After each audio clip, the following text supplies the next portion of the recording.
This week on X-Treks, memory experimentations, hypnotic conversations. Sometimes shows don't live up to expectations. It's the mind control episode.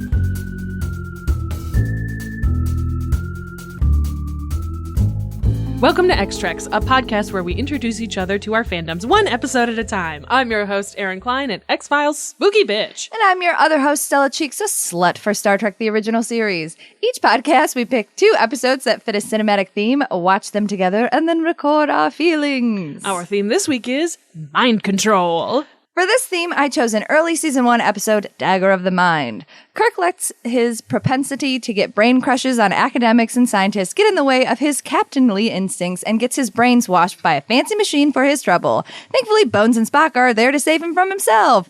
To be honest, it's pretty all over the place character-wise, as it's season 1, but holy shit, it has one of the gayest moments in all of Star Trek in this, and nobody talks about it enough, and I'm really excited to talk about it. And it's finally time for one of the most famous episodes of the series. Once again, Mulder is facing off against a serial killer. You know, that thing that he did back before he did arrests and court and shit. Except this time, that serial killer can control you with his voice. That's right, it's season 3's Pusher. This episode has everything. Mulder's obsession immediately coming to haunt him, Scully being dragged along into mayhem, Mulder playing Russian roulette, cops on fire. It's truly a classic and a must-watch episode. Are you ready for digging in there, Mr. Spock? So famous positive, not derogatory? Yeah, just wait. You are about to get very surprised. I just... Let's save it. Put a pin in it. Put a pin in it. We'll get there. Okay. Yes, I am ready for digging in there, Mr. Spock. Cage is a cage, Jim. You're behind the times, Bones. They're more like resort colonies now. Tantalus Colony to Enterprise. We are unable to locate one of our inmates. This is a potentially violent case. Are you ready for this quick-ish summary? Sure. I have not proofread it. I think I would just say that up top now. Yeah, as you probably guessed, I did not proofread this. Oh, okay. The Enterprise is on a routine mission, LOL, making a supply run to the penal colony, Tantalus 5. Kirk is all excited about it because the facility is run by Dr. Tristan Adams, a psychiatrist made famous for his advocating of humane treatment for the criminally insane. Sounds good, right? Keep watching. Bones is all, cool it, bro, a cage is still a cage, while Kirk is like, no, but it's like a really awesome cage now, and it's awkward for everyone on the bridge. Meanwhile, an escaped convict pops out of the cargo transferred up to the Enterprise, and Miss Piggy chops the transporter attendant and steals all his clothes. The Tantalus colony is like, sorry, but we misplaced one of our inmates, and boy, is he violent. So could you find him? And also be careful. There is a chase scene, but the Starfleet crew are continuously bested until the inmate brings his own damn self to the bridge with a gun. He looks crazed, but he's asking for asylum. Wonder why. Well, Vulcan nerve pinch. See you later. In sickbay, the intruder struggles to identify himself, but eventually does as Simon Van Gelder. A quick computer check reveals that he is not a patient, but is in fact Dr. Adams' assistant. Kirk and Spock try and confront Dr. Adams about it to trap him, but he's all like, yep, that's totally Dr. Van Gelder. He drove himself insane by using an experimental treatment device on himself because he refused to use it on the patients before he tested it on himself. Seems both unethical and ethical at the same time. A quandary.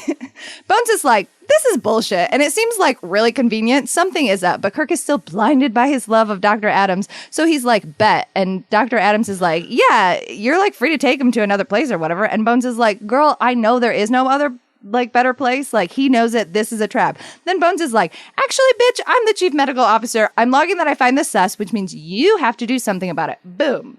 So Kirk, annoyed, is like, sorry, Dr. Adams, but we got to come down and check things out. And then he requests that Bones send someone with a psychiatric background down with him. And McCoy is like, yeah, I got just the person. And he sends Kirk down with the one Dr. Helen Noel, aka the person made out with at the Christmas party. Bones is a petty bitch. We stand. Down on the planet, Dr. Adams greets them jovially and introduces them to a former patient, now a therapist, also sus, Dr. Lethe. Patient Lethe? Therapist Lethe? I don't know. Inmate Lethe? Inmate Lethe, but she's like a therapist now. Yeah, but the inmates run the asylum. Lethe, who has a bitchin' outfit, but a super blank face and no personality. Adams shows Kirk and Noel the neutral neuralizer. The neural neutralizer. Yeah, that's it. Neural neutralizer that messed Van Gelder up because he did it alone and was left empty. He claims that the machine is totally harmless at a low intensity and is used only to calm agitated inmates. Noelle is satisfied with this explanation, but Kirk is finally suspicious. Oh, God, fuck. Back on the... It's like you just looked at it and realized, I'm only halfway through this. Back on the Enterprise, Van Gelder becomes increasingly frantic because he's trying to warn Spock and Bones of the warning. Nope. Becomes increasingly frantic because he's trying to warn Spock and Bones that the landing party is in grave danger. What shall we do? Cue the mind meld. In the meld, Spock learns that the neural neutralizer can empty a mind of thoughts, leaving only an unbearable feeling of loneliness. This loneliness makes the patients highly susceptible to suggestions because they want any sort of connection. Dr. Adams has obviously been using this to control some of the patients, but also the entire staff.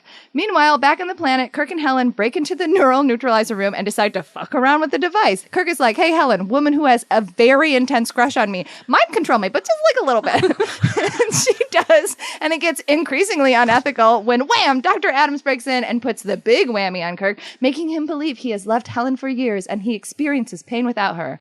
Back in their quarters, Kirk tries to put the moves on Helen, but she finally is like, wait, I'm a Starfleet officer. And she refuses his advances and is like, get your shit together, Captain. And we all know baby deep down in his heart loves being bossed around by those he wants to fuck. So he's like, yep, let's fuck this shit up. He sends Helen into the air vents to turn off the power and is dragged back to the neural neutralizer room where he is continuously tortured. But Helen is actually pretty good at her job and she turns off the power and totally murks a dude, allowing Kirk's torture to stop and Spock and a security team to beam down. The day is saved, but not before Dr. Adams accidentally erases his own mind and dies. Fuck around, etc., etc. Back on the Enterprise, McCoy, standing very close to Kirk, shares that he is shocked that loneliness could be lethal, but Kirk, after his experience, is not. Then he looks over to Spock, makes the gayest sex eyes I've ever seen, prompting an actual literal smile from Spock, and then all is right in the world. Good Lord. Wow. Great job. Thank you. You know, proofreading is for chumps. The thesis of our podcast. What did you think about this episode? I kind of liked it. Yeah. I mostly liked it. It was weird to see the split between Helen, where at the beginning it's like, God, this woman is contemptible and dumb and maybe a baby woman. And then she's not. She's like very capable and smart and has a lot of ethics. She's just kind of a petty bitch. And yeah, she was like, remember when we at the Christmas party when we danced and we talked about the stars and then you left me and fucking, I assume, made out with this Vulcan? I'm still pretty mad about it, so I'll try and do my sex magic. And he was like, impervious to sex magic. This doesn't work with me. And she was like, what if I just mind control you? Oh, nope, we took it too far. Yep, this is wrong. Actually, stop kissing me. You know what? Crush is over. I'm just going to go kill a guy. Goodbye. I do like the split. It actually does make sense. Like, watching the first half of the episode, you're like, is this woman a terrible actress? And then by the end, you're like, is this a pretty nuanced performance? Yes, it is. It's like a surprisingly nuanced performance. And from both of them, honestly, like the way that Kirk interacts with her is so different than the way that he normally treats women who he's had a sexual relationship with. And it feels like because he wasn't actually like intellectually invested in her. Yeah. And then once he got drunk and made out with her and then was like, wait a minute, I'm the captain of this ship. I can't be making out with this girl. Well, it also felt like not just, I can't be making out with this girl because I'm the captain. It feels like you're not smart enough for me to actually like. And so I don't have a brain crush on you. I just have a dick crush on you. And honestly, I need both. Exactly. And it's like, oh, my dick crush did more than my brain crush here. Can never look at this woman ever again for the rest of my fucking life. Which, also, of course, is what Bones knows and why he's like, have fun, bye-bye. Well, Kirk was being a bitch to Bones. And Bones was like, bet. I loved that, like, procedure off at the beginning where, because that's something that they talk about a lot, where Bones, especially later in the series, is like very clearly the only person who can like, oh my God, what's that called? 501c. That's a designation for it. I know you mean the one that can be.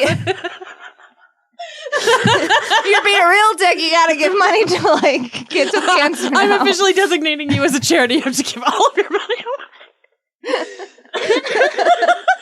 He's like, oh, not again. Good thing we don't have money in the future or whatever. I don't know how it works. It doesn't make sense. 5150 to have him medically taken off the ship. And so they make that like a big deal later. And I don't know. This is the 9th episode that was aired, right? Yeah. So I don't know if that's been established up till this point or if this is like the first time we really see Bones like, no, you may be the captain, but I do have power here that you have to respect. And like that dick slinging of that in the beginning of like, oh, you're the captain, huh? Oh, okay, well, fuck you. I really liked it. I love that Spock's just like, Spock has great like background acting in this, where like that look in the beginning when he walks in on Helen and Kirk making out, and he's like, oh, okay, I guess it's not an emergency. It kind of felt like an emergency. And then at the end when Kirk is like, I'm really lonely, star eyes, and Spock's like, yeah, I'm here, baby.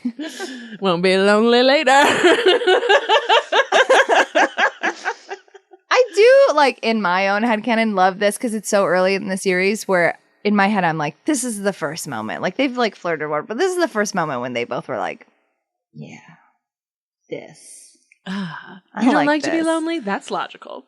I also don't like to be lonely. Logic. I like that. It's funny that no one talks about that because that does feel hella gay. Like, real gay.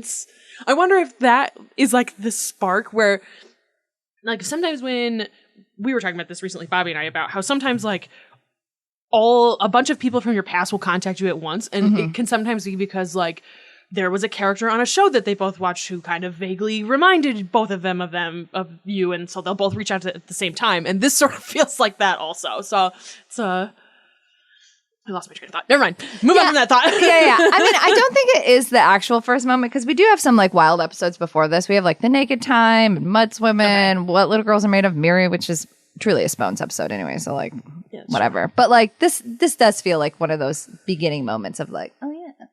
Yeah, like, oh, okay, this thing made me think of you. You made me think of, oh, okay, you know what? Cool, I'm into that. Deep friendship.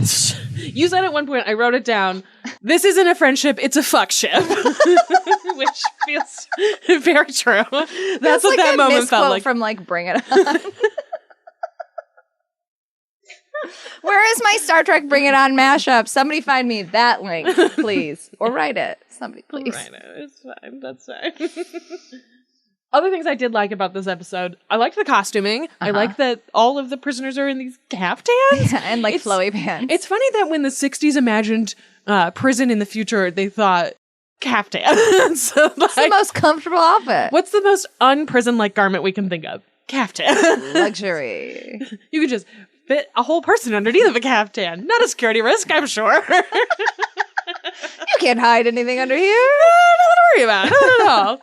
I like, too, you sort of brought this up, too, about, I like that Kirk has this idea at the beginning, like, it's a resort, basically. Like, what are they even doing down there? Who cares? Because he's, like, read all the papers, and, like, we see this all the time in Star Trek, but he gets these, like, because he is a very, well-learned person. He stays up on all of the, like, journals and whatever. I think I don't remember where it's described. I don't know if it's a fanon thing or if it's, like, in a book or something, but Kirk is like commonly described as like a stack of books with legs. So he's like, he gets all of these like academic crushes on people, which like I get. Bobby has seen me. We've been at panels. I'm like, I need to buy every book this person has ever written and listen to all their podcasts. And they're the most fascinating person I've ever met, because it's cool to like listen to somebody talk about something that's interesting, but in a way where they're very passionate about it. So like, and we see this all the time where he's like, oh, this scientist, this commander, this whatever. And so he has this like brain crush on him. And he's like, yeah. And honestly, on paper, it sounds good. Like the ethical, like people who are criminally insane should be treated with like, as they're human. And we should make like these, penal colonies. Like, yeah, they did stuff wrong, but like we should be there to help them and rehabilitate them, not just like throw them in a hole. But then you get there and it's like, oh, he's mind wiping them. That's not what we thought this was. But he did put them in caftans, so They're desperately and deeply lonely, but they're in caftans. So like, at least they're physically comfortable. Right, exactly. While being like psychologically and emotionally bereft. Same. Caftans will save us all.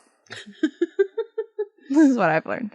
The Dr. Adams made a horrifying comment early too that I made a note of when he says, "Hearts and minds so empty we cannot fill them with love or warmth," as though that was supposed to be a nice thing, and he just says this to Kirk at the beginning. And Kirk's yeah, it makes sense. Yeah, of course, can't fill them with love or warmth. A normal thing you would do to another human being. It was just what the fuck is this?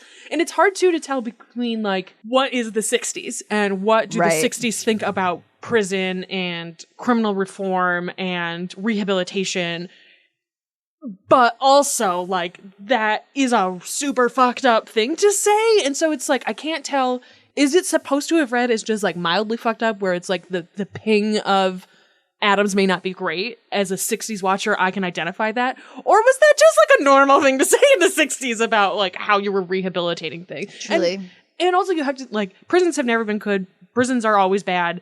But the mindset of prisons now has been formed by the Reagan administration, where we have massive super prisons. So it was different in the 60s, and it was hypothetically more about rehabilitation. So it's interesting that this is the future envisioned by the 60s about what would happen in... Where does rehabilitation go too far?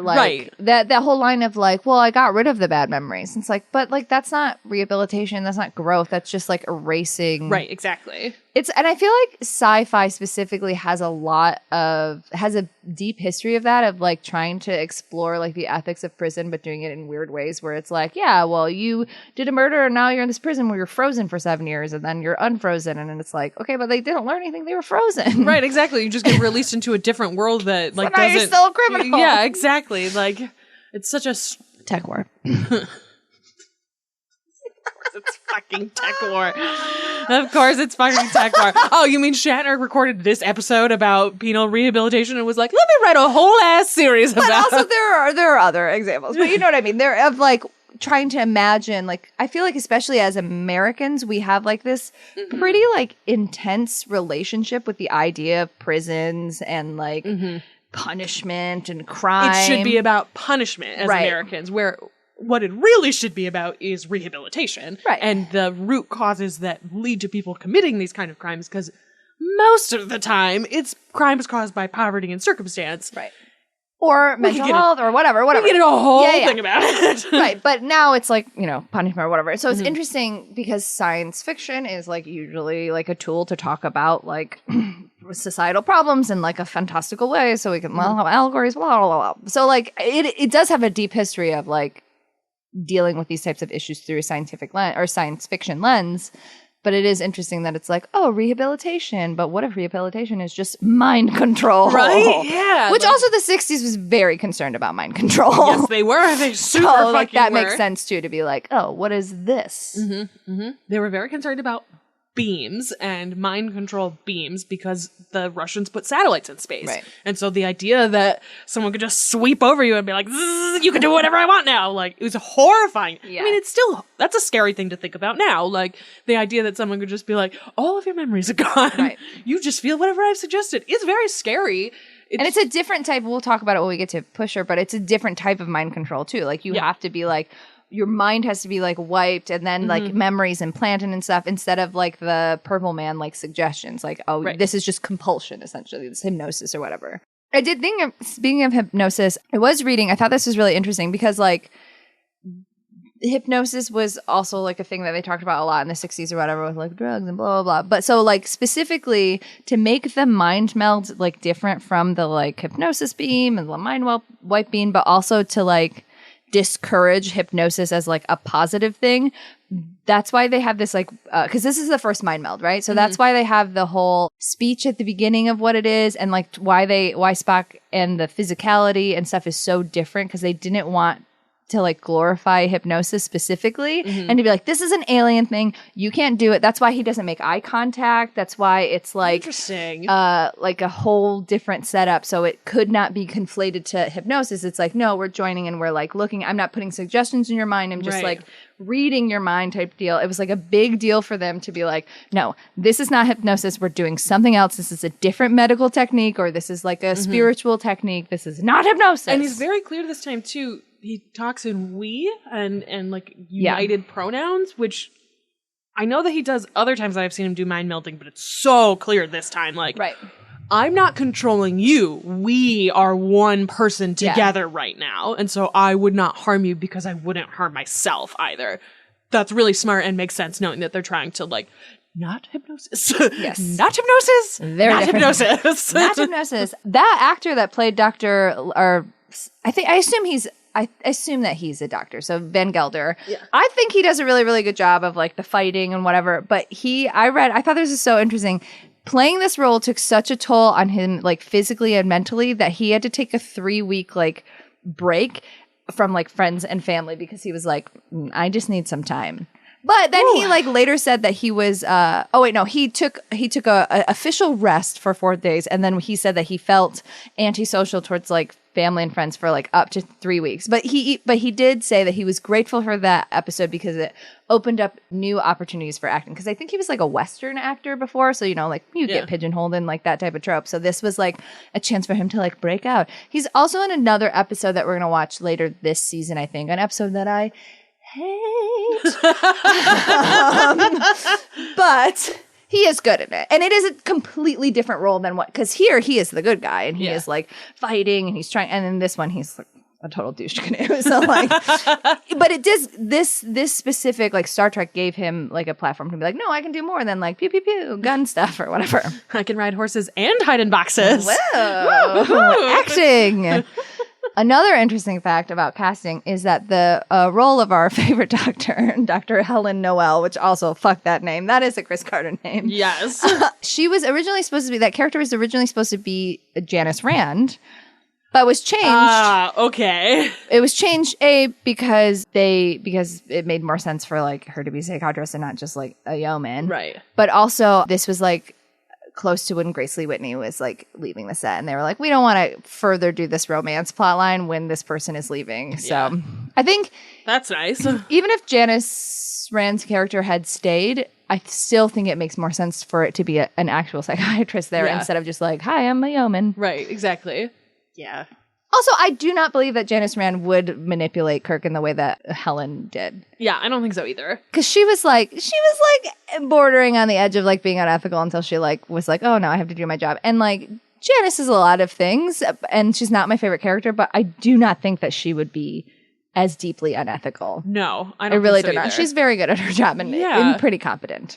And she also has to spend more concrete time with him all the time. It's not like I made out with this guy at a party and now I never see him, but I hear about him all the time and he's like really important, so people talk about him, and so I just have this fantasy in my head of who he is and how I can then manipulate it later. Where with Janice, she's next to him all day long, like very aware of who he is and has like a almost like a friend crush where you have to, you can't really talk about it, and it's like, this is my own thing. I'll just keep this right in here. Right. Also, this episode is right after Miri, when they had that whole like very awkward interaction where she's like getting old and she's like, but you like never look at me, and she kind of admits that friend crush or whatever, and he's like, also same, but also we're dying. Oh, stock and bones, save us.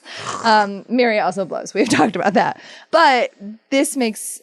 That would have been a weird transition of like, we did this and now we're doing it again in a other weird, unethical way. Yeah. That's enough. Yeah, 'tis enough. There's a bunch of like, so this was written by Shimon Winselberg, but written under the name S. Bar David. He had a couple pen names. He is a Jewish writer, and so he put a couple of Jewish parabolas in the screenplay. The like, teach me about the world while I stand on one foot thing. That is technically like, teach me about the Torah while I stand on one foot. So like that is a specific like Jewish myth. But then also obviously this is like riddled with like classic literature. Obviously, Dagger of the Mind is Shakespeare, because these fucking nerds, whenever they don't know how to name something, they're like, a Shakespeare thing? Yeah, okay, cool, Shakespeare. I mean, it does make sense, whatever. Yeah. But the two that I find like the most interesting is the colony is called Tantalus, right? Which is the Greek myth.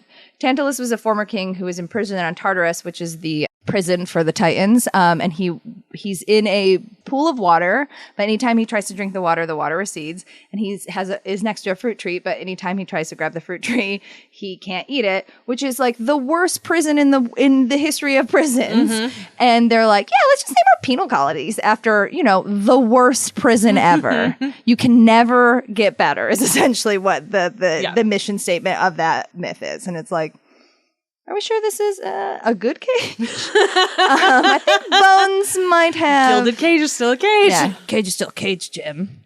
And that the prisoner that turned psychiatrist or whatever, her name was Lethe, which is the river of forgetfulness in Greek mythology. So I thought that she did a great job, especially in that scene, because they're like drinking in front of her and they're like, anyway, never mind. And she's just staring at them in the background in a way that's like, because she hasn't been told what to do, right? And they're all having a fun cheers and she's just there like that didn't strike Kirk or her as weird. I wrote that in my notes too. Well, to be fair, they turned around and I guess they could assume that she like walked away. But if the scene continued, they could have been like, "Oh fuck, what the fuck?" Yeah, it's just there, empty. Because he tells her, "Wait right there," and that's exactly what she does. Yeah. She just waits right there.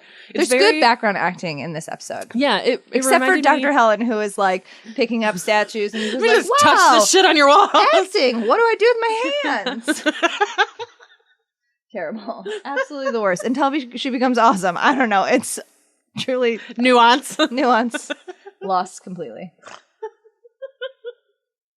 Yeah, I liked that scene. I thought that it was really interesting to see the way that... It reminded me a lot of Get Out, where the people are still inside of themselves and are like struggling outside and have that like blank stare where they watch people. She reminded me a lot of that. Right. And we do get that like, because it is really off-putting with the people, but then we see Dr. Van Gelder, like how it physically pains him to fight through it. And that's why he seems really crazy. And he's like, no, I'll try. And he's trying so hard. Like he does such a good job of how that would like physically manifest of you trying to fight through it, because we see early on one of the technicians saying, like, if you try and fight this, you'll experience pain. So I assume that is something that they do with a lot of people. They don't specifically say that with Kirk. They only say, like, if Helen goes away, you're in pain. Right, But they don't say anytime you try and remember, because he does remember, and he doesn't experience that pain, because he tries to, like, kiss her and stuff, and she's like, no, this is fake. Come on, get your shit together. And then he's like, oh, shit's in trouble. Never mind, bye.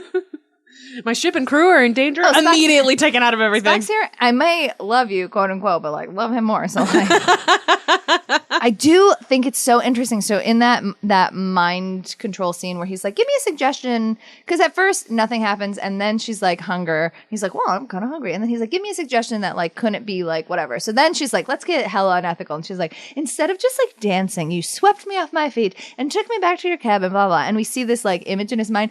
Even in his mind, she's like, I don't want to ruin my reputation. Like, if we fuck, blah, blah, blah, it would be easier if you cared about me. And he was like, do you want me to lie? Yeah, I could lie to you if you want me to.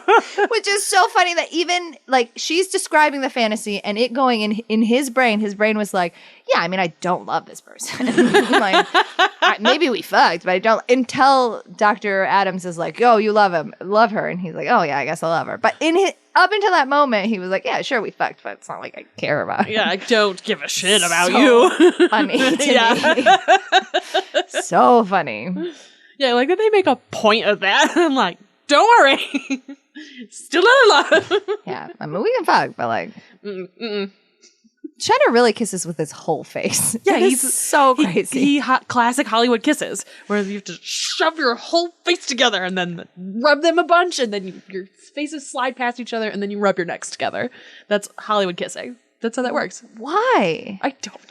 Why? It's just like I assume that it's because in like the 20s and 30s, you like weren't allowed to touch each other or like look at each other's ankles, and so the second your faces got together, you were like, I just need to be inside your mouth as far as I can get. It looks painful. It's like what's his fucking? Well, one actor was like, it was painful. It's like Jimmy Stewart in It's a Wonderful Life, when him and his wife kiss for the first time, they like try to push their faces through each other, basically. I forget what episode it is, but like he literally kisses that person so hard that when they pull away, her lips are white from being bloodless. You're like, oh shit. Just sucked my soul out. That's how he's still like alive in his 90s. He just slowly siphoned off little chunks of everybody's soul. Not enough to kill him, really. Just like just a little bit. A little bit. Just give me the last 2 years of your life. That's worth it, right? For this, Hey, this guy. My notes just say, "Oh my God, Helen, this is unethical." And then the next note is just her name spelled all caps with spaces in between each letter.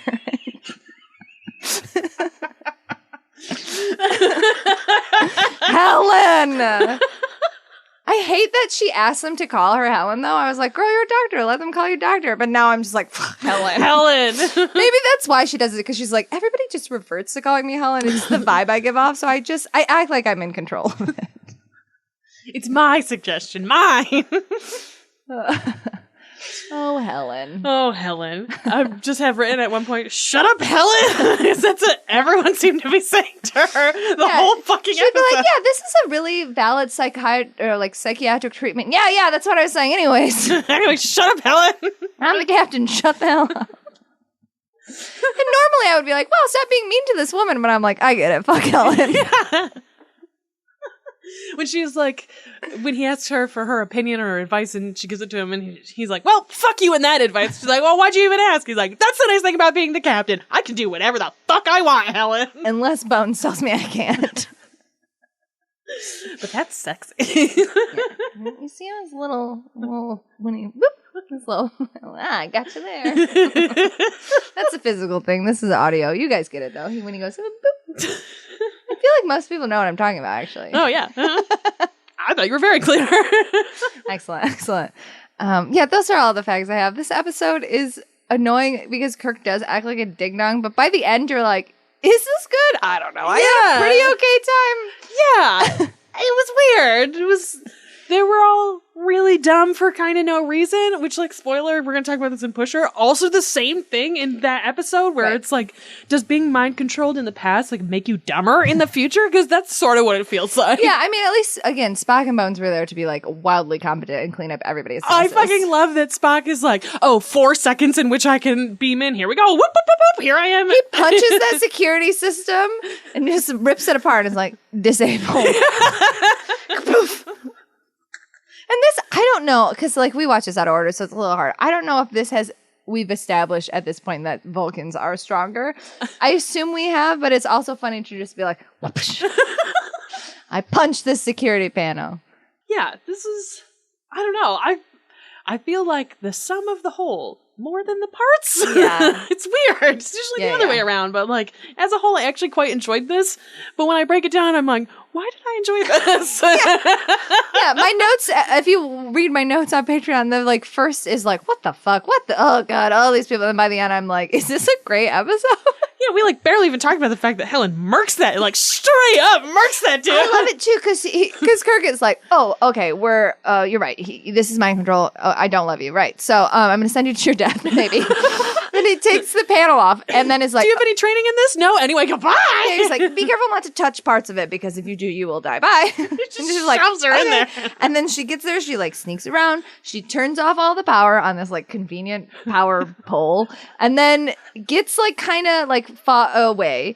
Then the guy turns it back on. She pretends to be like knocked out, and then kicks the dude into the electrical grid. Chest, just like bam, like Sparta kicks him into it. And then she just turns the electricity back off and crawls back in the tube. Just shuts the thing behind her and is gone. And then immediately Spock beams down and sees the dead dude and is like, no, whatever, and just punches the wall and is like, everybody come down. He sees the dead dude on the floor and he's like, all right, well, respect, Helen. That's more than I thought you were capable of. I don't know if he knows that it was Helen at that point, because he didn't see her. She had just gone. That's true. So he was just like, oh, well, it seems like they're figuring it out, that it's a bad situation. We'll continue on this path. So dumb. Yeah, that's what I really came around on her. Yeah. It's like, all right, Helen, you know what? Fine. We never see her again. I'm 99.9% sure we never see Helen again. This did get a James Blish treatment. Okay. So I think it's in Star Trek 8. So someday I'll get around to reading this, and then I'll let you know. All right, fair enough. I imagine if I was in Helen's position, I'd be like, I think I maybe need to transfer off of this ship. I maybe made a little bit of an ass of myself. Made kind of an ass of myself, and my boss knows it, and then sent me on a mission with his boss, and we almost died. I think maybe I should go. I think I need to go to a new ship now. This one's on me. Yeah. This one's on me. Ugh. Oh, the last thing that I saw in my notes, later in a Deep Space Nine episode, there's a shipping label that says that Dr. Van Gelder is still in charge at Tantalus, which I don't know how that would happen time-wise, because that time doesn't work out totally. He would have to be like hella old. Maybe he's not totally a human. He could be Illyrian or something. I don't know. Yeah, so Dr. Van Gelder, it is implied that the neural neutralizer is exploded, and then he takes over the penal colony and makes it super cool. I took that as one of those instances of props people providing an Easter egg and not necessarily intending it to be canon. Yeah. We intend to interpret everything we see on screen Props as people need canon. to knock it off. Is it canon or is it not canon? No, live your lives. Enjoy your jobs. Don't. Maybe he invented a technology which keeps him alive super long. Maybe it's his son. Could be his son. Or daughter. Or child. Wife? Just child. Just a child. Maybe it's his child. Maybe it's his dog. Maybe he's a robot. Ooh! Oh. Anyways. Androids. I do like the idea of him being like, and this is mine now. Caftans away. Just kidding. Synopsis showdown? Let's do it. Kirk almost gets his mind completely wiped because he was being a big old dummy, but Bones and Spock save him from himself, Helen, and eternal loneliness with competency at their jobs and moody sex eyes. Prison is bad, and it shouldn't take a landing party of the worst decision you made at Christmas to figure that out.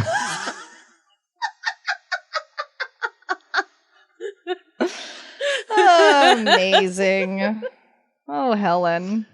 Oh, Helen. Oh, Helen. Are you ready for Scully? It's me. I am, sort of. I don't remember how many times I do the Mulder Scully. Like, theoretically, I should be switching them every time, but I don't really remember, so. It's just whichever one pops to your mind first. Yeah. Today, it's Mulder calling Scully. Because he needs it. He needs help. Please, I'm about to shoot myself. I think I should go on alone. Mistake! Give me a mistake! Still, what does it mean? Means I bet I know 10 to 1 what this guy's got stacked on the back of his toilet. All right. Are you ready for this episode summary?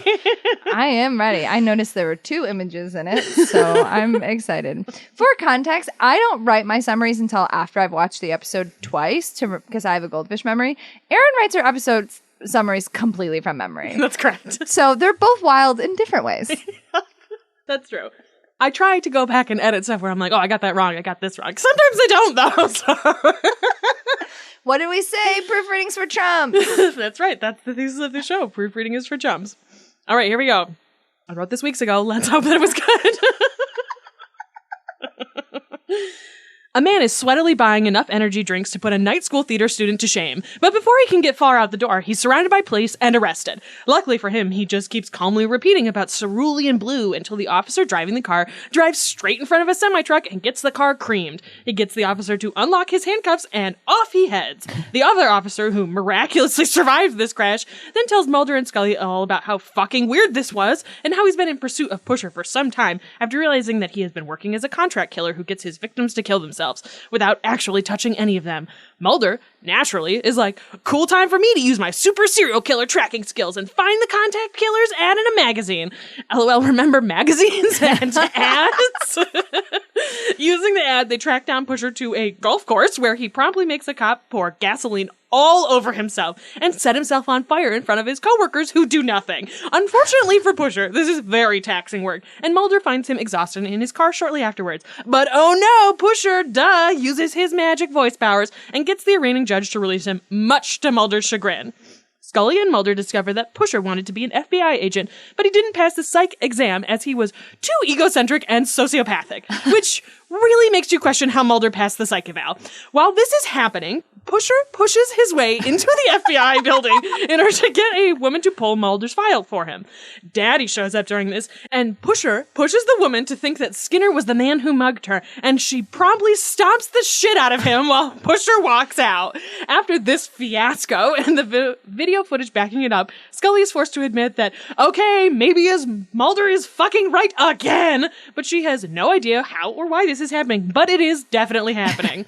When the agents raid Pusher's house, they find that he's been surviving entirely on energy drinks and epilepsy medication. Mulder hypothesizes that Pusher's untreated brain tumor is giving him these phenomenon-style powers. He predicts that Pusher knows he's going to die since the powers are so exhausting, so he's going to try to go out in a blaze of glory.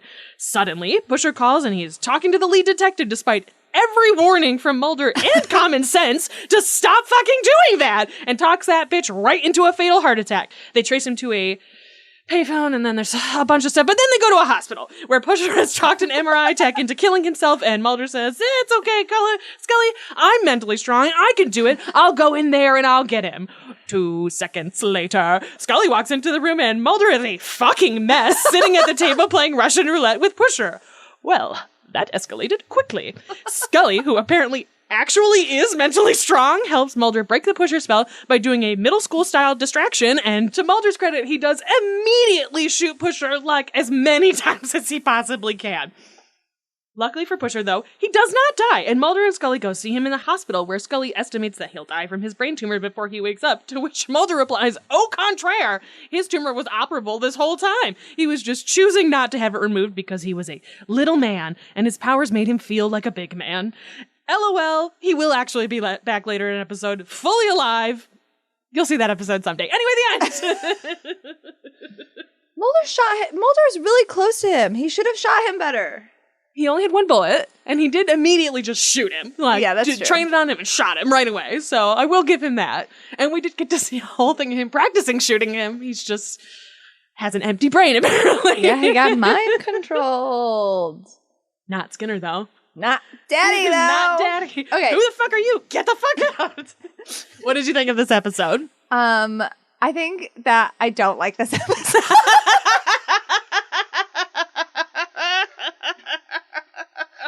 There are things about this episode that it's the opposite of your experience. If I think about moments individually, I'm like, this is good. If I put it all together, I'm like, this is a nightmare. This is bad, actually.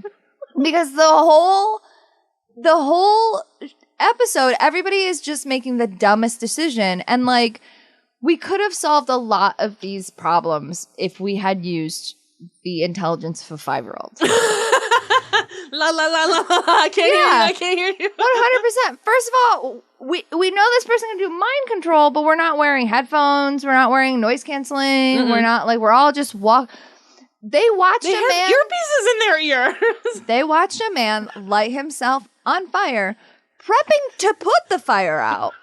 But not Mulder slowly taking his coat off, and Scully's like, okay. No one's gonna do anything. Shoot him in the foot. If you don't want to get close enough that you might get burnt too. Like, shoot him, do something, shoot next to him, scare him so he drops it. Like, do fucking anything. Something. Anything. Tackle the bitch. Why doesn't Mulder tackle him before the lighter comes out? Even if Mulder didn't want to touch him, if he had just thrown his jacket at him, do something. Pours gas on himself willingly, all over himself earlier in the series. That was insane. They just watched. Scully was like, "I'm gonna go get a." You can see the moment. Extinguisher. You can see the moment where Scully looks at both of them and is like, "None of you are gonna do anything," and just runs. The guy is saying, "Stop me, please stop me!" And they're like, "I can't stop you. You'll be fine." Burst, who has brought this case to them, has been following these for like a year. Nope. No. Hasn't figured this out. Is in the fucking cop car when he talks that other cop into running into the thing. Why not go, hey, buddy, stop fucking listening? Like, yeah. It's like no one has any idea what mind control is. Right. Like, no one is aware what it is. It's like zombies in media where people are like, you should know what these are. There's so many zombie movies. And I get that it's like unbelievable or whatever, but like, still do something. Anything. Even if you didn't believe in mind control, this man is about to light himself on fire. You could be like, oh, this man is mentally ill. Help him. Do anything. Even if you don't believe in mind control, help him. He's covered in gasoline and sobbing. That's enough. Even if he didn't have a lighter. Look, do anything. That is anything. Insane. So like that was just like, it's just very frustrating. Like the beginning, fine, whatever. But then once we know also, I mean, I guess the courtroom scene is like, you can't convince everybody to like wear headphones or whatever. But like, that was just like, what do you think is going to happen?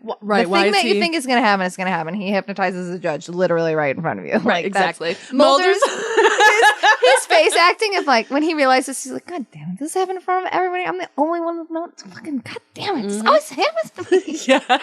That was Mulder's moment where he was like, I'm never going to court again. Somebody else has to go to court. I cannot do this anymore. This always happened to me. Nobody believes me. Yeah. So like that part, I think that guy playing Pusher, that actor, he's very good. He's good at being creepy. Like he's good at that part read really well. Like I do think that Scully, Skinner, and Mulder do good jobs in their like characters, other than two of them acting like absolute. Also, like honestly, Skinner too. Like all of them making the dumbest choices. Like if Skinner cannot be mind controlled, Why wouldn't they send him? Skinner, who was a field agent, can beat up anybody. Why do we not just Skinner go in there and throat punch this dude? And also, it's not like because someone's been injured, they've been taken off this case. Burst is beat to fuck. He was in a fatal car accident. This man has dealt with worse than like a 7-inch heel on his face. I do love, I mean, we don't see, but I do love the image of like, because you know Skinner's not fighting back. Because she's No, like of a course tiny girl. not. And he's like, yeah, I guess he just kicked me in the face a couple times. Like, it's fine. I'm like, let's stop. I told you, you were upstairs. I was like, I want to write a story where Skinner like adopts this woman, essentially becomes her like work mentor, and is like, okay, you are not good at fighting. I'm going to teach you how to fight so you don't get mugged, and also like you should have kicked me harder. This is like a bullshit kick. And he just trains her to be like the best fighter in all of the FBI. And she just becomes this like work daughter, and he's like, oh, I got a field agent for you. And she's like, I have no faith in the system, but I have faith in myself. And just like becomes like. I love that she's introduced too as like, yeah, of course they never caught this Holly. dude. Do they ever fucking catch them? And they're just like, oh, okay, Holly. And then it's like, yeah, I can see how she would be susceptible to the idea that this person works in her office building, maybe. And you should beat the shit out of him. Like, also that she's carrying mace in an FBI building is the most pre 9/11 thing I've ever seen in my life. Like, that you can't fucking do that now. There's no way you could do that. He's like, Holly, and she's like, I don't know, man. But I just do like, obviously we can tell that he can't get whammied, but he like doesn't give this guy any room to like, he's like, who are you? And the guy doesn't answer, and he like says like 2 words, and Skinner's like, nah, fuck this. He just puts him in like a headlock, and it's like, this is bullshit. I don't know who you are. I know everybody. Call security. Amazing. I like how he's telling Holly to do it. She won't do it. And he's like, I guess I just gotta fucking do it myself. It's the most Spock energy from the previous episode where Spock's like, I guess I'll do it myself. And Skinner's like, well, I guess I'll call security myself. And then gets the shit kicked out of him. Yeah. Mitch Pileggi apparently was very unhappy with this scene because there were like a bunch of episodes in a row where he got his ass kicked. And he was like, I don't like that Skinner is just like a weak bitch, I guess. Like...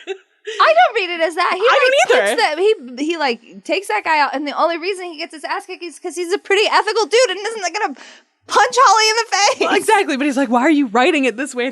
I'm like, my ass kicked. Having only seen a third of the X-Files episodes, yes, I do have like a deep love of this character and Mitch Pileggi, but like the writers do this man dirty all the time. So like a legitimate complaint. Yes, he has every reason to complain.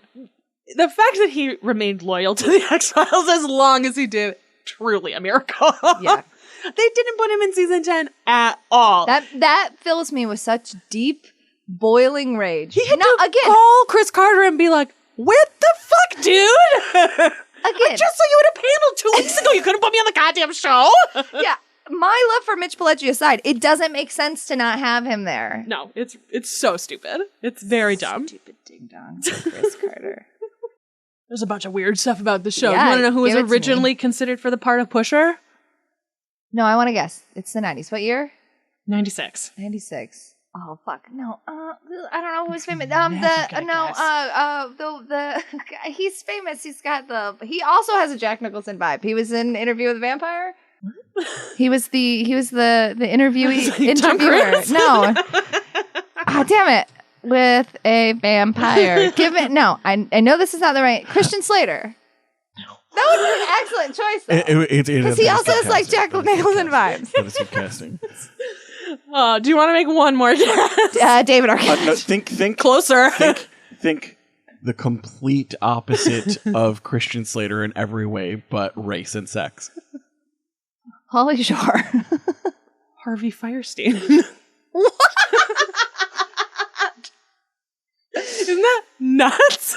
I think we should go. I won at that golf. I hit the ball the farthest. You all saw it. I did it with my mind, but you all saw I hit the ball the farthest. Yeah, he was the person that they were like, we're writing this role. Who'd be good in this role? Harvey could do this. Yeah, no. No. I wrote down in my notes, it has big Jason Alexander's Incredible Wig on Criminal Minds vibes. Like, this doesn't fit. You can't make this I don't know work. what that is. Is this a meme? Oh my God. Didn't we watch that episode on unofficial channels? No, we didn't watch that one. Jason Alexander, Criminal Minds. Oh my God, get ready. Minds. What the fuck is this? I will say it's a nice wig. It's a great wig. This is better than any wig that's ever been in a Marvel movie. This puts every wig in the Marvel universe to shame. But what the fuck? Who made this choice? Is he? Who is serial killer? Does he also make really good fried chicken? Yeah, if I looked at this man, I would be like, he either owns a restaurant or is a murderer. That's how Harvey would feel in this role to me. That, right? It's like, what? Criminal Minds is a bad show. I've seen one episode and one wig, and I've decided. I didn't know you didn't know. I didn't know that. Oh, it's a well-known wig because it's so ridiculous. Again, quality is there. But why? Also, nothing to do with the character or episode. He doesn't just play with his hair the whole time. No, it's just it's coiffed. It's just the way it looks. It has nothing that to do wig with was anything. styled by a drag queen. It's got like waves. Like that is a coiffed wig. We broke Erin. We've lost the plot completely. So funny. So did they. You're very online. I'm surprised you've never seen that before. Yeah. I am. I'm also surprised. Disappointed. Oh my God. Oh, okay. I'm back. Okay.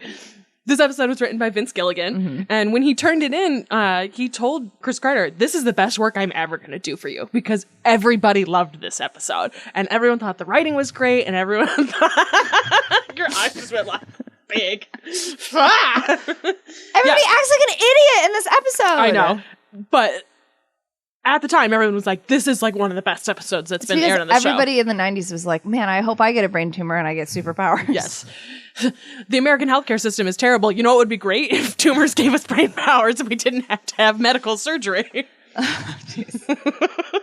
So it was written by Vince Gilligan. He's like, "This is the best work I'm ever going to do for you." And then in season 7, in an episode we'll get to in season 4 of X-Trex, he writes an episode and directs an episode that basically becomes Breaking Bad. And so, like, that is actually the pinnacle of his career. And it's funny that 4 seasons before that, he was like, "This is the best work I'll ever do for you."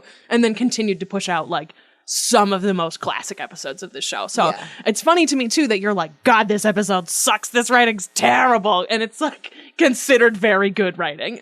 Again, the parts good, the acting good, the way that the characters are written, everybody's a fucking ding dong. Yes, to everybody a point is. that is unbelievable. In the show with like ghosts and aliens and fucking, I don't know, Chernobyl shit monsters. This is unbelievable. Shout out to the Chernobyl shit monster who shows up in this episode. Yes. A wonderful callback. Yeah, I loved you that you looked up just in time to say it and went, "Was that the shit monster?" The thing you'll remember the most. That's the thing that brings him back to the X-Files is the shit monster. Yeah, because everyone's like, "I am not dealing with this. You send that fucking weirdo out there." Oh my God. Dave Grohl is in this episode. He has a cameo with his wife in the background of the pusher entering the FBI building, which I still don't see. He's there, but I'm like, what the fuck is he? I have no idea. But he is in this episode. And this was the first time he'd ever done camera work. And so this is part of what got him into like guest work and shit. This is the first time a game of Russian roulette was ever pictured on network TV.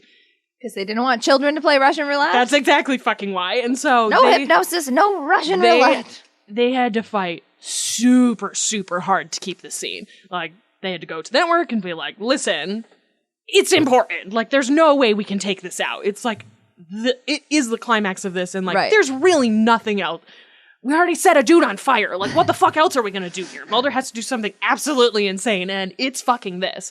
And I think they do a good job, too, in a way that he can survive from. Yes, and they do a really good job about making it obvious that this is bad. Yeah. This is not something he wants to be doing. Scully doesn't want him It's to be not doing. fun. Right. It's not like he's participating in this game. That like, acting from Gillian Anderson, yeah. I was like, what is her last name? Gillian Anderson, in that moment where she's like the single Yeah. tear of like, stop. You don't have to do this. I love that. And I love, too, that the idea that Mulder already has such a connection with Scully that when he's forced to include her in this game, that alone almost breaks him out. Yeah. Where he's like, you have to run, you have to get out of here, you have to get out of here. It's and a like, real, are you threatening my ship moment? Yes, totally. Scully is a ship. Yeah, it's like this.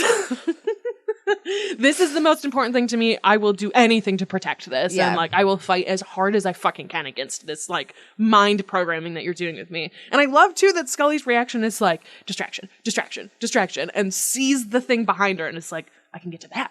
I can definitely set that off. And Mulder's immediate response is, I'm going to shoot you 100 times in the chest. Yeah. Like, it's good teamwork from the both of them. And it's also... It's almost like we could have done that teamwork before that dude set himself on fire. You would think.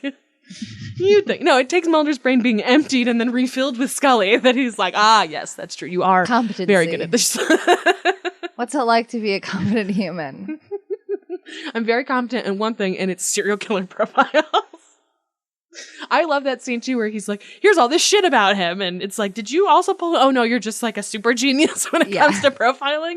She's like, did you know that he tried to join the FBI? No, tell me everything. Like, I love that moment I missed too. that one. Yeah, he's like, ooh, interesting. Tell me. Tumor? Does he have a tumor maybe? So I love the way that they interact, even though like, I don't think that Mulder's actions are that outside of what he normally does. Right. And so the two of them together, I feel like, fit believably inside of this narrative. It is weird that Skinner like doesn't get brought in, even though it's obvious that he is more able to control his brain than everyone else is, I guess. He was like, I was experimented on to Vietnam. I got this. This is fun. bullshit. Oh, he taught himself mind control. Poultry. We also had a long talk while we were watching it about Burst being on the telephone and no one taking it out of his hand for no reason. Hang up. He can't.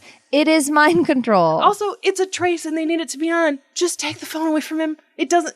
I said do this at this. the time. It doesn't. It's not ear pressure activated. Like, you don't have to be listening to the phone in order to do a trace. It's very easy to do it without listening. Yeah, and he is not close. It's not like he's watching. Right, exactly. Like, he is far enough away that it does not matter. Also, like, Mulder and Scully are on the other phone. If you hung up that line's still connected. Because that's how phones worked in the 90s. It's like, that doesn't make a lot of sense. That's the part that makes me the most upset. Because even during the gasoline one. dies. Yes, straight up dies. At least with the gasoline one, it's like, they are doing things. Right, They're just and they are like, not the they right also things. don't want to be lit on fire, which Right. like, legitimate, I guess. But like, they're listening on the phone and they're not having heart attacks because it's not directed at them. And Right. it's like, and yet somehow this man still dies. Like, whatever the X-Files. Whatever the X-Files. Whatever the X-Files. This episode received overwhelmingly positive reviews. X-Files fans continue to confuse me. Zach Hamlin said it's smart, well-paced, and exciting, and Modell is memorable for being a very human monster who manages to both be well-drawn and unsympathetic. Which I agree with that, but Yeah. again, I am not saying that these characters aren't good. I just think that the plot is very dumb and messy. people cite this as an excellent place to start watching the X-Files. Which I don't necessarily disagree with. Yeah, honestly, thinking about that, because we get good relationship stuff between Scully and Mulder. We do get a good Skinner moment. But they all act so dumb. Which is maybe a good starting point for the X-Files. If you don't know anything else and your expectation is Mulder's a fucking idiot, honestly, probably a decent way to start the show. This is not what I would introduce as the hook, obviously, because I think the funny episodes are better for bringing you into the whole series. But like, as a standalone, at the time, episode, like, even there is a sequel to this, but we did not need to watch it in order for you to get the full story of this. So I feel like it is actually a pretty decent place to start. Yeah, I mean, I guess never it's think too exciting and whatever. I mean, it is irking me in ways that, like, if I read like a bad mystery novel, I'd be like, this plot is dumb. Like, and people are like, no, I'll love it. I'm like, I just don't. It's like the The writing is bothering me. Like the way that everybody is acting unbelievably stupid to me. Not even for their characters, just in general. The FBI guy puts tape over his jacket. That's dumb. Everybody in this episode is dumb. Yeah. I mean, I don't necessarily disagree with that, but again, they're cops. What are you gonna do? You know what? Cops do be dumb. That's true. Holly do be dumb. made a great point. Excellent points all around, Holly.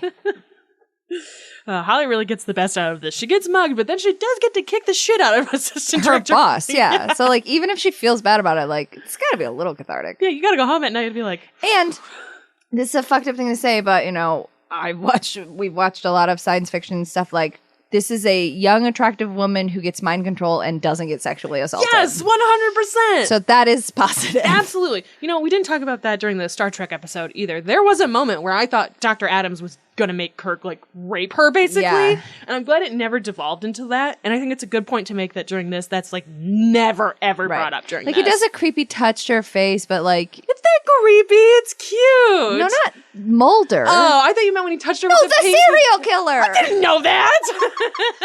Pusher touches Holly's face in a creepy way and is like, wish I could, you know, because he thinks of himself as, like, this, like samurai with a coat or whatever, and he like touched her. Wish I could like take care of this guy for you who hurt you or whatever. Yes, okay. So like that was creepy, but like it didn't go further because Skinner came and was like, "I'm gonna kill you." Actually, you're dead. I love that line when Skinner's like, "Why is he interested in you?" And Mulder's like, "I'm interested in Jesus." First of all, what do you mean? Second of all, ow. Yeah. Aww. And also at the same time, Mulder's like, he's interested in me? Me? Because of my brain powers? Wow, because I'm so smart and handsome. Interesting. Skinner's like, ugh, you know what? I could come, but I shouldn't have told you. I could come. Oh. I'm on the mission! You're like, come on the mission! Look. Whatever. That one's on you. All right, those are all my thoughts. That's all I have. Synopsis showdown. Yeah. A serial killer could have been defeated by Mitch Pileggi in a pair of noise-canceling headphones, but instead Mulder plays Russian roulette with him at the foot of a coma patient's bed. Mulder and Scully chase around a serial killer who kills with compulsion, but never once think, hey, maybe we should, like, wear headphones or something. Inexplicably, they live. Great job. Are you ready for Deep Throat's mission? I was like, Fox? Nope, that's not right. Yes, I am ready now that I remember what it is. Okay, fantastic. Take it away, Bobby. Try a harmless suggestion. Starting with the Dagger of the Mind. Yes, written by Espar Davis / actually Shimon Winselberg.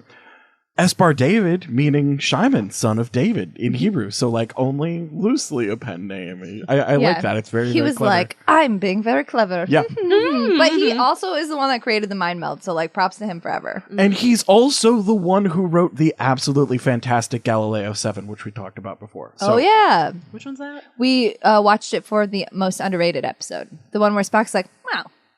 Is that the one who takes the little shuttle? Yes, it's the one that's almost completely without Kirk. They get it's him marooned. And Scotty stretching. Oh, yeah, this is your rare Okay, got it. One of my favorite episodes, absolutely. Me too. Yes. Okay, I just want to make sure. Just want to make sure I'm thirsting over the right episode. Yeah, you know. This was directed by Vincent McEvedy. We've seen his work previously and will again. He also did Balance of Terror, Miri, Patterns of Force, The Omega Glory, and Spectre of a Gun. So, like, the whole spectrum. Yeah, truly, some of the best and some of the worst. It's amazing. He literally wrote, I think, what we classified. Oh no, we did the Hook and then the worst. Those are the he's two directed. He's directed all of them. Amazing. Wow.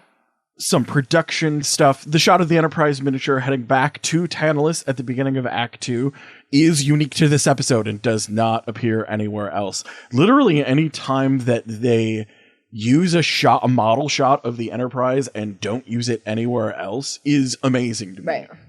Because they should have reused it because it's the 60s and they're like, oh, money. Yeah. Mm-hmm. Scotty was in the original script. He was the one who was supposed to be working the transporter when Van Gelder is beamed aboard.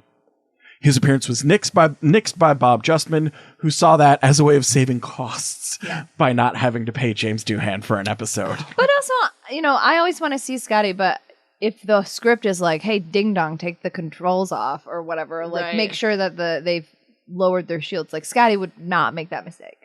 You'll see in this, since this is earlier in Trek, the producers still hadn't picked a definitive sound effect for the bridge. So it switches in the middle of the episode. Like, we get two different sound effects. We get the one first heard in the cage, and then we get the one that becomes the familiar whirring sound that we hear. This episode is mentioned as taking place after a Christmas party in the science labs. That means this is the Christmas episode. So in Star Trek, we have This is the Christmas episode. We have Charlie X as the Thanksgiving episode. And we have Cat's Paw as the actual Halloween episode. So that's your Trek. Those are your Trek holidays. Right.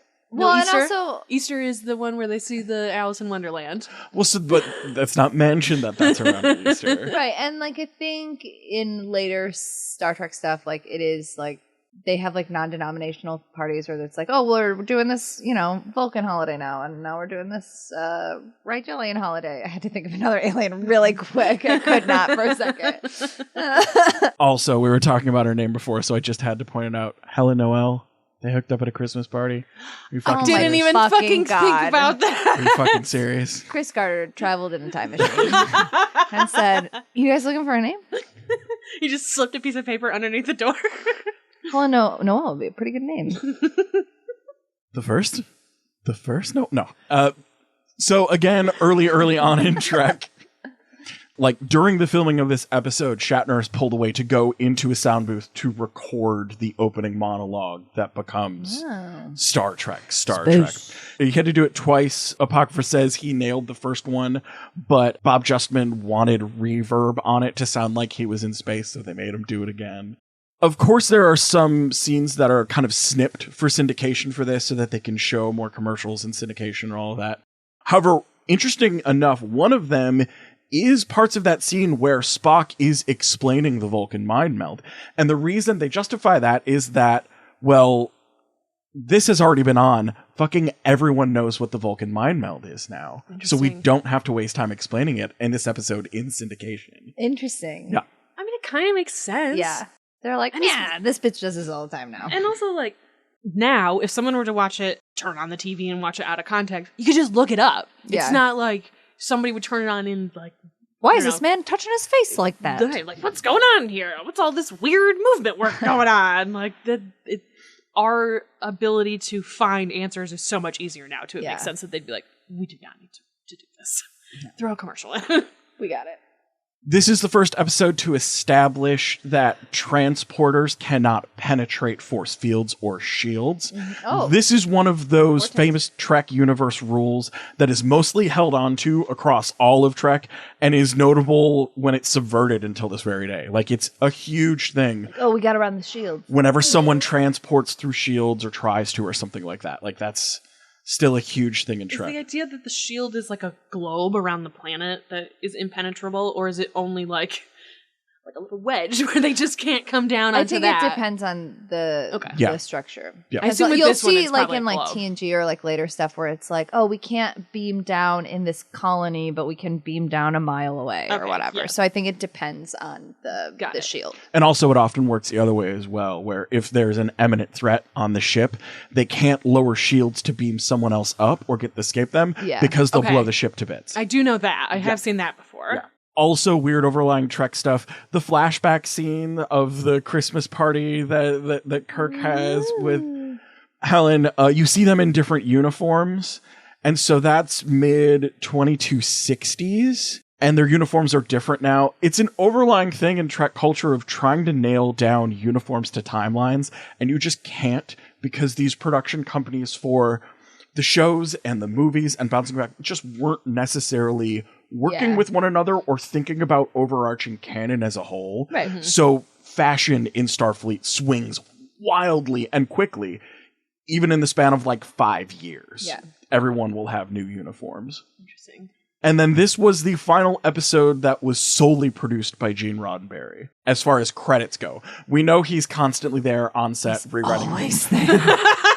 But as far as like The looming specter of Gene Roddenberry. But as far as like on the roll credits go, this is the last episode to solely be produced by Gene Roddenberry.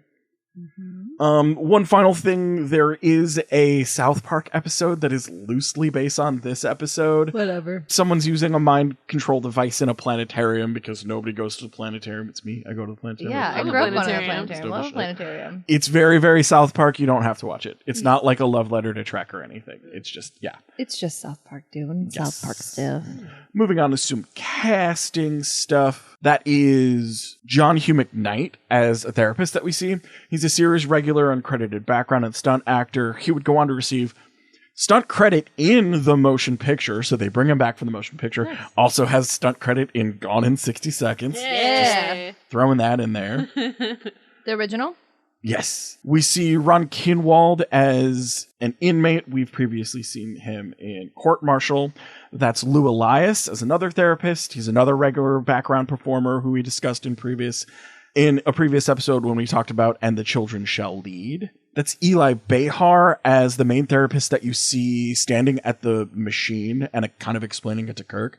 He did some TV and off-Broadway shows while also owning and operating an LA area restaurant. I think that's dope. Good for him. That's Ed McCrea as another inmate who we previously spoke about as the boy creature in Miri. So he's in back-to-back episodes in this. He'll pop up a couple more times. That's Larry Anthony as the guy who's not Scotty, manning the transporter. We previously saw him in The Man Trap as well.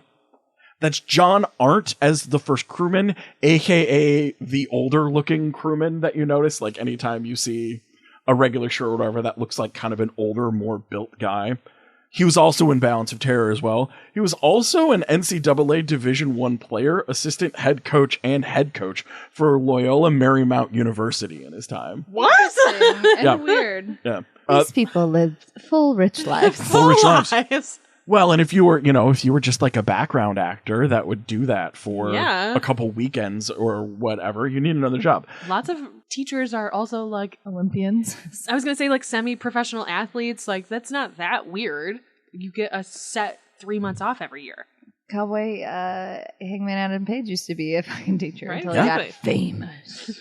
I mean, also famously, if we're talking about wrestlers, Spike Dudley, who was doing those insane fucking ECW matches, was a teacher by day as well. I did not know that. Yeah. Imagine going to your class on Monday and being like, I watched you bleed. So much. Everywhere. Jump off of a ladder I watched into you bleed another so human being. fucking much. That is Suzanne Wasson as Lethe. She was Elizabeth Taylor's stand-in for the movie Butterfield 8, also known for her work on Heart to Heart and Rain Without Thunder. She guested on a few other soaps as well.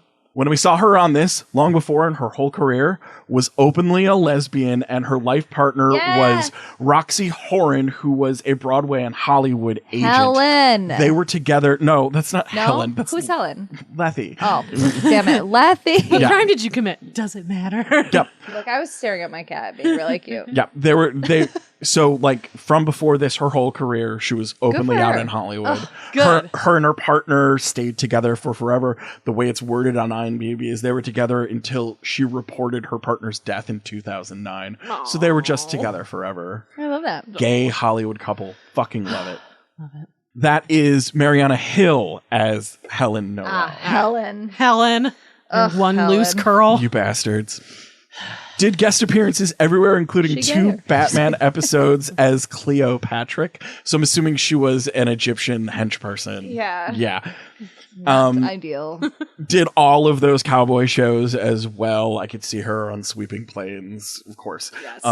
She also does some B-movie horror in the late 70s and 80s, then leaves LA in the 80s to become a teacher at the Strasberg School in New York, and then the Strasberg School in London, and then the Method Studio in London. So she goes on to be like a fucking theater So she's teacher. actually very talented as an actor, is what you're telling us. I would say that leads credence to some of the decisions being made here. Yeah. It makes also sense Being why mindful, it goes from like, what is this dumb baby woman to like fully, completely capable that she's obviously making those choices. She was like being like, we can flirt. And she was like, oh, fine, I'll do it. That is Morgan Woodward as Simon Van Gelder. We'll see him again in the Omega Glory, which Stell mentioned. And as Stell mentioned, he was really happy to not be playing cowboys for both of these episodes.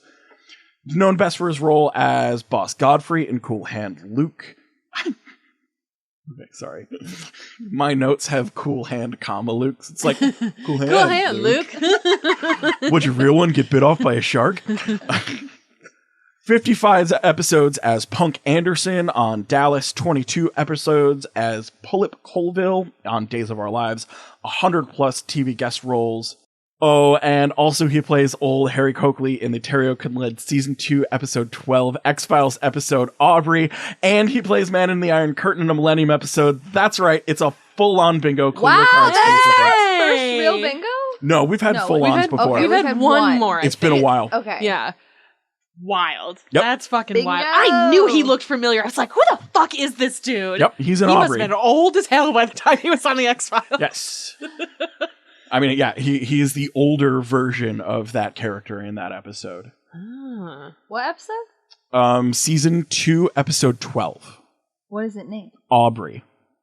Because I've seen most of It's a season prison 2. episode. That's right? That's the one where the mom can see her dead kid. No, that's not. It's not a great episode. Interesting. It's one of the many prison episodes that we will never get to on this show. But that means you could probably watch I feel it. like I've seen some of those, but that's not ringing any. Yeah. Maybe I just tapped out of the Chernobyl shit monster. Dude, next X-Treks episode is a great prison episode. Yes.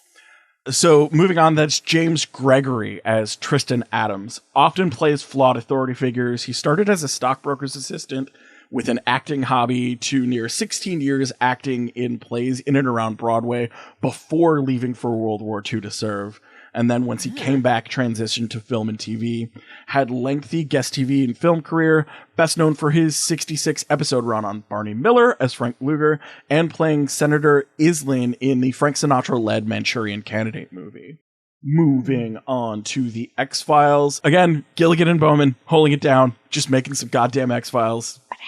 Gilligan, through this episode and others that he writes, becomes known in the fandom as the shipper writer because he's the one that infuses that undercurrent of those small moments between Mulder and Scully. So that was one of the stronger parts of this episode. Well, I feel like starting in the 90s specifically when fandom and the writers started interacting specifically a lot more, you get one or two writers that's like, okay, I'll do this for you. Because there's one or two in Supernatural where you see them and you're like, they wrote this episode. Oh, this one's gonna be gay. Yeah, and I feel like Vince Gilligan also understand right away where his bread and butter was. Like, oh, no one else is giving you guys anything. All right, I'll give you this. Like, he was good at that. Like my episode. Yeah, right. Yeah.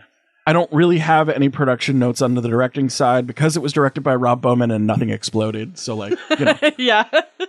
It exploded. Oh, back to the Gilligan side. He originally had this in his pocket to be a full movie. That makes sense. Which I think would have been good because we wouldn't have expected made people to be so smart if it was separated from the X-Files. Yeah. Okay, moving on to some lore fan stuff. Erin mentioned before, this is a rare monster of the week that returns. So he'll return in Kitsunagari. That is funny too, because if you think about the Tombs episode and this episode, those both feature Mulder and Court being like, come on, everybody, and everybody being like, shut up. And then the monster comes back. I believe that also happens with the only other recurring character, the creep, the necrophile. He has to testify against him in court at one point, I believe, as well. And he is also a returning character who comes back. That is a weird motif. Yeah, motif. Yeah. Adding on to a note Erin had, also considered for this role, aside from Harvey Fierstein, was Lance Henriksen. Oh, who yeah! would have done great. But also, not getting the part does great. Oh, you don't have to worry about Lance Henriksen. He did great. He did fine. Also, speaking of tombs, at the 35-37 mark of this episode, there's a close-up of a dead technician that is Doug Hutchinson, who plays Tomb. What? So, there's a bunch of cameos in this that I've never clocked. I had no idea that's because who that I've never was. seen Dave Grohl, and I've never noticed that that's him as well. That's so strange. Was he just around? They were like, hey, you want to come by a dead body? And he was like, okay. Building on that, this episode Canada. contains, because we're season 3, this episode contains several inside jokes. You see the Fluke Man appear on a tabloid in the opening scene that also has props master Ken Harilu, as noted in the American Ronin magazine. And there is a shot of production assistant Daniel Faith as well. It's because Dave Grohl has short hair and no facial hair. That's why no one's ever been like that one unless you just pulled know. up the picture of it. Yeah. It's because he fully does not look like Dave Grohl at all. I never ever would Never have clocked would've him. Well, so that's No. music person. Yeah, timeline where it is. That's how he looked in younger Nirvana and Foo Fighter days.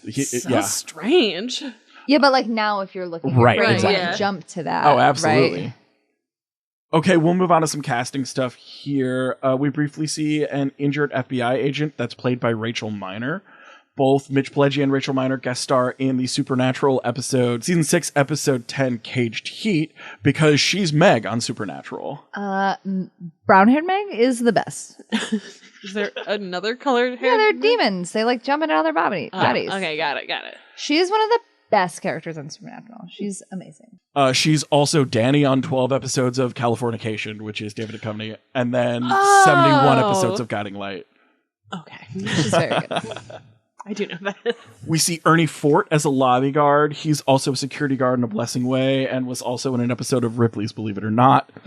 That's Meredith Bain Woodward as the defense attorney. She is also the one who plays Dr. Rudith Slaughter in Ascension. Ascension is the second part of Dwayne Barry.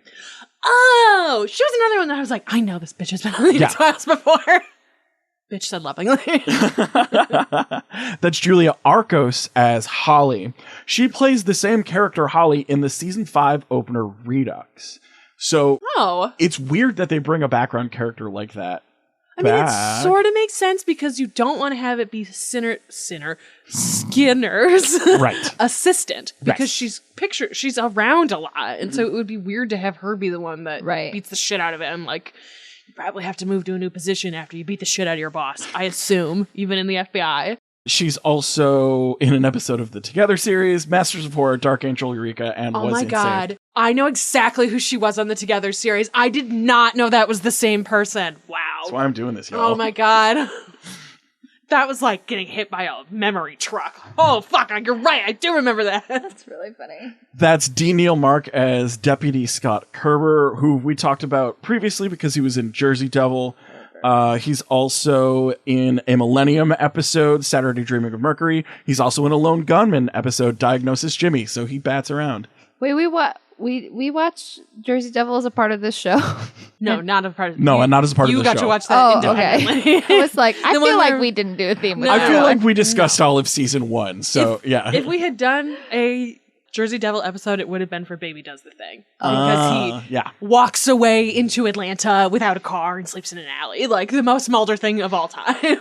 I'm really stretching that one with the the episip I chose. Like, we got to fit them into all of the themes. We will get there. There's one we need to retweak it a little. We can figure that out. Yeah, if I could. That's Brent Shepard as the prosecutor in that court scene. He is also a doctor in Redux Part 2. He's also done Highlander, Sliders, Masters of Horror, Outer Limits, and was Detective Berg in Season 5, Episode 16 of Supernatural, Tomb. It's probably just Tomb? a guy. Wait, Season 5, is that the episode? Wait, is that the episode? I might be wrong because I have it. I'm not going to look it up, but I eventually will. Sure. Is that the episode where Castiel's beating the shit out of Dean and Dean looks at him and is like, Cass, don't. And then Cass is like, oh, wait, my mind control is broken. I love you forever. You know neither of us would know. Yeah, why It's would you just a ask, you is thought. this the episode? I don't think it is. I think that one's later because there's like angel tablets and stuff. Wait, maybe it is this one? I don't know. Fuck. Supernatural's a bad show. That's Don McKay as the judge in that scene. We've already talked about him because he played Warden Joseph Cash in Beyond the Sea. He's also Charlie in The Host and is a recurring character named Jack Meredith in Millennium. Jack Meredith. That's Stephen Basic, or Basic, B-A-C-I-C, as Agent Will Collis, the guy who sets himself on fire, who we also talked about playing an officer in Soft Light. He's also in a Millennium episode, Covenant. Oh, he plays a SWAT commander in Folly Ado. I don't remember if we talked about this when we talked about Soft Light. I believe we did, but he is the cameo of Beast in X2, X-Men United. And he also played a character in Supernatural named Dr. Sexy. Yeah! That's him. That's him. The show that they wrote to be like, no, Dean's like a really fucking straight, cool guy. Dean's favorite show is canonically Dr. Sexy, which is a play on Grey's Anatomy. And it's his favorite show to watch because he's like, yeah, he's just like a really cool guy. He wears cowboy boots in the ER. It's really neat. It's not gay at all. And then in one episode, they get put in the show and he's like, Sam, that's him. This very straight man. So that's the Set Myself on Fire agent. He also comes back to Supernatural to play Pastor Joe in season 15, episode 15, Gimme Shelter. So he comes back. All right. Season 15 is an angry blur, so like, who knows? Somehow I knew Dr. Sexy would stand up. Yeah. Of course, Dr. Sexy. He wears cowboy boots in the ER. He's very cool. That brings us to Roger R. Cross as SWAT leader Lieutenant Brophy. If you don't recognize him in this, you've definitely seen him elsewhere. Or heard him, yeah. So he's also Officer Green in EBE. He's Private Kittle in Fresh Bones. He's in Folly Ado as a field agent. He's Officer Wentworth in Familiar. So he's Canadian as hell, is what And you're he's, saying. yeah, and he's in one Millennium episode, Wide Open. He's also, and I'm just going to go through this because he's done a lot, Joshua on First Wave, CJ on Just Cause, Kurt Manning on 24, Sonny on the L Word, Jim on the Guard, Major Shaw on Eureka, Lucas Hilton on Arrow, Travis Verda on Continuum, Six on Dark Matter, McAvoy on Coroner, voices Green Lantern John Stewart and a bunch of DC stuff, also The Thing and some DC stuff, and Swamp Foreman Thing. as well. Not the thing. Oh, yeah, that's right. Swamp Thing, yeah. Swamp Thing and a bunch of DC stuff, and has also done a lot of video game work as well. He's one of those sci-fi journeyman character actors. He's done a lot of... He's also very attractive. He's very handsome. Also very attractive. And has a lovely voice. Checking some boxes. That's Vic Palizos as Agent Frank Burst. Great name. He was Hayes in Chud, which is what I remember him from. Chud is one of those classic Gilded B-movie... Chud. horrible monster flicks. It's great. A bunch of small film roles and guest TV roles spanning from 79 to present. 4 episodes of Boston Legal, so we get close. And also did a bunch of additional voices in Diablo 3 and the Godfather 2 video games. I could see him kind of a piece of the action. Yeah. That makes sense to me. You know, the video game of The Godfather 2. That movie I watch and go, man, I really wish I was playing this game. There was like a Scarface movie video game as well. That Like was there was very a whole popular. swath NBC8. oh, it's video games. We can just let you play through the game so that you can. This is like a very side tangenty point to this, but it's very similar to the way that they used to take old MGM movies and make them into condensed radio plays. Yeah. Because Yeah. people like want more access to this like medium that's not accessible. And even in like the 80s and 90s, What is movies it weren't like to accessible like that. want to relive this character over and over and over again in different scenarios? Right. It's just like, it's interesting to look at them as like a pullback from like, these are two very different and yet very similar things that we do with like media content. Yeah. Official AUs. Yeah. That brings us to Robert Wisden as Robert Patrick Modell. Again, comes back in Kintsunagari. Also does 2 Millennium episodes as different characters. Weird. Yeah. Weird. Right. Why wouldn't people recognize him? He's one of the only reoccurring characters. They probably did, and they were like, man, people are dumb. Well, no, it's Millennium, so you're like, it's stunt casting at that point if you're I building know, but off of I X-Files, just feel but like yeah. lots of like directors and casting agents are like, it's No one will acting. even notice. Yeah. Put him in a wig. Yeah. Okay. A Jason Alexander wig? Like a regular wig or like a Jason Alexander wig? Because these are the two I'm going to ask standards we you have. that all the time now. So Robert Wisden's a Gemini Award winner, most known for playing, other than this, Ken Browning in the original Final Destination movie, and was also the Richard Nixon in the Watchmen movie. Oh, yeah. I did know that, actually. Another great character actor with a resume of small film and TV guest roles. Was major character James Flynn in that Da Vinci's Inquest TV show that comes up a lot when we're talking about Canadian TV. Like, literally, I cannot get through one of these Canadian shot X-Files episodes without mentioning Da Vinci's Inquest. I hope it's popping someone out there. Was There's also, one Canadian yeah, right. listening to this who's like, I love that show. This is for you. Send me some syrup.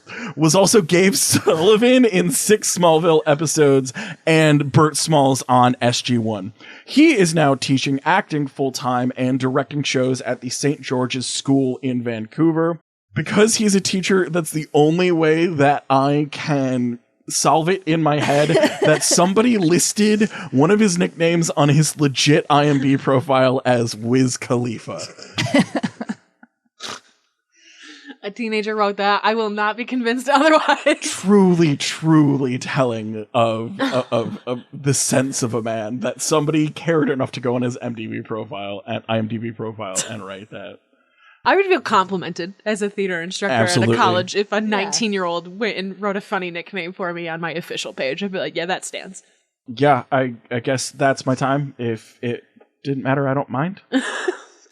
Give this man a glass of water. Now time for our overall thoughts. There's no telling how long he'll hang on, but he'll never regain consciousness. These episodes tied together because they were about mind control. We nailed the theme on this. You can't even beat around the bush. These are mind control episodes. Hard not to understand how they tie together into the theme. Also, main characters acting like ding-dongs. Yeah, main characters acting like A little ding-dongs. mind control on me, Helen. A little bit of unusual mind control only you and I will know about. Okay. Alright. After you've just demonstrated that I can't tell when it's been happening. Strange. Anyway, okay, whatever. Bye. Also, this episode had, outside of the main people dealing with the problem, had other characters who were like, don't do that! Yeah. Don't do that thing! That's a terrible idea! To which they were summarily ignored. Also, they're both early in their seasons and have like a little moment of like, Right. whatever. Yeah, they're still figuring out who they are Right. inside of their respective universes. Also, both episodes have a moment from a character just absolutely like kicking ass. Like Helen being like, "You dead," and Skinner being like, "Absolutely not. That's true. You did. You dead." How would you say that this episode holds up compared to, as a fan, how would you say that this episode holds up compared to other X-Files ones? Hilarious that you don't like this episode when it's very popular. Yeah, I mean, I don't like this episode, but again, we talked about it a little bit earlier. Like, I don't think it's a terrible episode to watch if you are a newbie. I understand why people watch it. I just like cannot get over the fact that there are so many opportunities to wear headphones and punch this man in the throat so he can't talk, and we don't do any of that. Mm-hmm. It's fair. That's insane Those are to me. fair criticisms. Ugh. Not wild. often that I'm like, police, you should be more violent. But maybe in this case, you should have like hit him in the throat with a nightstick or something. You don't have to kill him. Right. Put some duct tape on his mouth. Put some sunglasses on him. Stick some cotton balls in there. Yeah, put sunglasses on. Put some tape on his mouth. Weekend and Bernie him, stick him in the cop car. Where's Bones with some like tranquilizers when you need it, you know? Right, Bones would be impervious to this man. Busher starts to talk and he's like, don't have time. And just hits him in the neck. I think canonically Bones does get mind controlled at one point. He is like, he puts up a big front, but he's a soft jelly bean on the inside. So. Fair. That's fair. That makes sense. How would you say this episode holds up compared to the others that you've seen as a fan? Pretty good, actually. I was a little surprised. I felt like there's not a ton of other crew stuff going on. Scotty's not in it. Uhura's kind of sort of in it, but not really. Scotty and Sulu and like obviously Chekhov because he doesn't show up till season 2. But yeah, Uhura's just like, yeah, okay.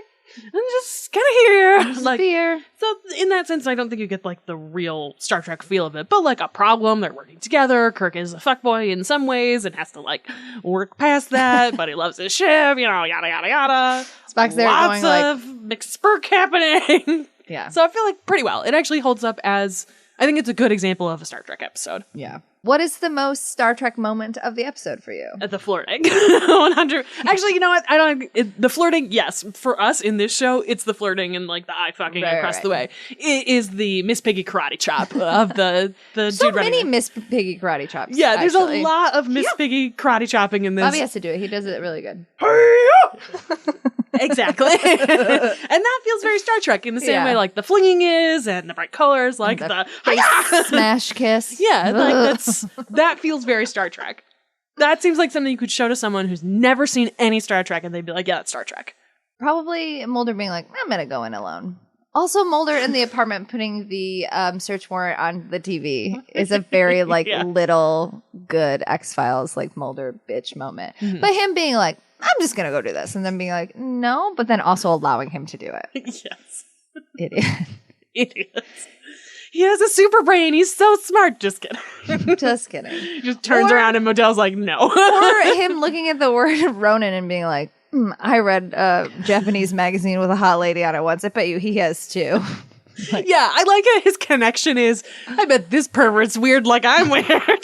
Yeah, that's actually probably the most. He's like, oh, these magazines. He does say after that, haven't you ever seen Yojimbo? Yojimbo's a famous samurai movie. We all know Mulder loves movies. He does love movies. Although Pusher's totally a weeb, like you said. Yeah, Still, yeah. Pusher's totally a weeb. Yeah, 100%. He's got a bunch of visions of grandeur. Actually, I trained with some ninjas. In Japan.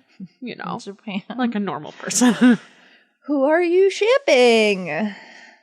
Nick Spurk as a whole. I feel like Spurk, is like a subdivision of that. Right. But all three of them have great energy. I like that right at the beginning of the episode, it's Bones being racist because it's the beginning of the series. And yet they still have this like energy together where it's like, they're very combative still. They're at that stage of the series.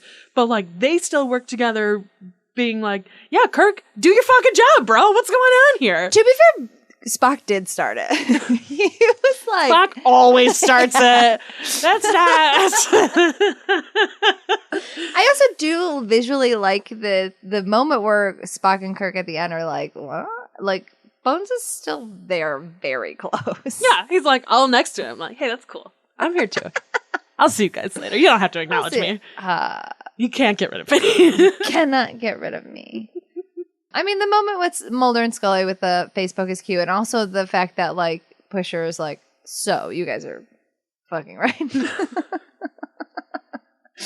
are you talking about? Why would you think that? Yeah, and even the moment at the end, I mean, you can be like, she was afraid of getting shot or whatever, but like the specific reaction of her being like, don't do this. I don't want to be shot by you right now. Right, yeah. Yeah, but like, you shot him once. I love that Modell is like, she shot you, who cares? And Mulder's like, well, first of all, she shot me like 7 times. And also I like, did deserve it. I deserved it. She doesn't Why would I be mad about that? Do you know how hard I had to push her to shoot me? Really hard. Is this a fuck, fine, or flop? I think I'm going to go fine plus. Because I did enjoy it a lot. But it's not one I'll look back on and be like, you know which one I really enjoyed? This fucking Dagger of weird the one. Mind. Yeah. What do you think? I think it's just a straight fine for me. Okay. I mentally understand why people like it. It just has enough that irks me specifically that like I just can't get over it. I think you also are kind of put in a weird position where you've seen a lot of stuff later that's better. Yeah. And so it's, like we said before, this is at the beginning of this third season, beginning of this series. If all but I know is Chernobyl shit monster, then maybe I would be like, this is the most brilliant thing I've ever it's like they finally escalated to like high mind crimes in this one as opposed to Chernobyl shit monster. And it is nice that it does play on Mulder's like old, like, you know, pre-X-Files. Like, I went to Oxford, I'm a criminal, like... Profiler, I'm known for that. Pre me being known for being psychotic, spooky or whatever. So I do understand that, but like, yeah, for me watching it out of order, it's just like, everybody's acting like a ding dong here. Yeah, I wonder if you do like Throat a full series rewatch beginning to end, if you might like it better. I in can't context. be watching season 1 again. all my rewatches. Other than that, I've seen season 1 on accident like 3 times. I cannot watch season 1 again. You don't need to start with season 1 again. But season 2 Daddy's only forward, in 1 episode. I'm not watching it again. Season 2 forward though, like I would be interested to know how you feel in the context of other things surrounding this. Yeah. Because also seasons 1, 2, and 3, lot of prisons. There's a lot of prison episodes. And in the context of that, I feel like this episode is also a little more exciting because it's like, we're out in the world. We're not in this dark box doing that stuff. Doesn't cost a lot to shoot in, basically. Yeah. Well, good. I'm glad that you at least got to a fine. Yeah, I don't think it's bad. Right. It's not gender bender, for God's sake. I don't think it's a bad episode. I don't like it. Those are different. Those are different things. So I can acknowledge that. How benign of you. Thank you. All right. You can find us on the internet. You can find me at NYD Urgency on Instagram. You can find me on Twitter at Stella_Cheeks. You can find me on Steam as ScienceDog83. Oh, that's new. Ooh. You can also email us at xtrexpod@gmail.com with questions or comments. If you want a fic where the mind meld is used for sexy times, let me know. I mean, it is a lie. It's like endless amounts of fics. Like, Yeah, I would assume so. I mean, if you can connect to your soulmate in your mind while you're coming at the same time, that's awesome, probably. If you believe in soulmates. Which I only do for Spurk. And Destio. Human That's soulmates? No. Just fake soulmates, no real soulmates. And if you feel the need to push yourself to read one of these books and end up wanting to mind wipe yourself to forget that you did, while also getting access to the show notes that we've referenced, the show notes for this episode are very, very good. I would read them. You can look that up on Patreon. As well as extra podcasts like unofficial channels, access to our Discord where we're constantly talking about that stuff, and we are now live streaming all of our recording sessions. You're welcome. So you can just But you view can't all go of back this and as it watch them. happens. You can only see them. It's only in the moment. There are no records of this. Thank God. You can join our Patreon at patreon.com/NYD production, where you can get all of that and more for at least $1. And don't forget to subscribe wherever you listen to podcasts and to tell your friends. We find that this nerdy shit is better when it's shared. We'll see you next episode for memory loss. We probably should have broken mind wipe and memory loss up. Anyways, in the meantime, Believe boldly. Seek truth? ship proudly. X-Trex is created and written by Stella Cheeks, Erin Cline, and Bobby Hoffman, and produced by Bobby Hoffman for NYD Productions. Our show theme is Alien Spy by Ionix, and our show art was made by Jonathan Curtis.